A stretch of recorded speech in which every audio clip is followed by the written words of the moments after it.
Saint মার্টিনগামী একটি জাহাজে অগ্নিকাণ্ডের ঘটনায় নিহত হয়েছেন একজন। অল্পের জন্য প্রাণে বেঁচেছেন অপেক্ষারত ১৯৪ জন পর্যটক। কক্সবাজারের নুনিয়াছড়া BIWTA ঘাটে দ্য আটলান্টিক ক্রুজ নামক একটি জাহাজে ঘটেছে ভয়াবহ এই অগ্নিকাণ্ডের ঘটনা।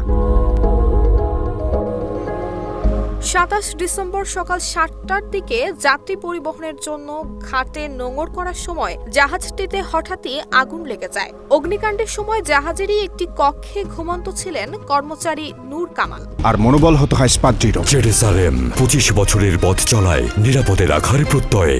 পরবর্তীতে তার ভস্মীভূত মরদেহ উদ্ধার করে কক্সবাজার ফায়ার সার্ভিস। বর্তমানে আগুন কিছুটা নিয়ন্ত্রণে আসলেও অগ্নি নির্বাপনে কাজ করছে ফায়ার সার্ভিসের ২টি ইউনিট এবং কোস্ট গার্ড সহ প্রশাসনের স্বেচ্ছাসেবক টিম। তবে এখনও নিশ্চিত করে বলা যাচ্ছে না আগুন লাগার কারণ। গত ১ ডিসেম্বর থেকে সেন্ট মার্টিন কক্সবাজার রুটে শুরু হয় জাহাজ চলাচল। ১২টি নির্দেশনা মেনে প্রতিদিন সর্বোচ্চ ২,০০০ পর্যটক পরিবহনে কর্তৃপক্ষের অনুমতি পেয়েছে ৬টি জাহাজ। নুসরাত জাহান মেহেক, ঢাকা পোস্ট।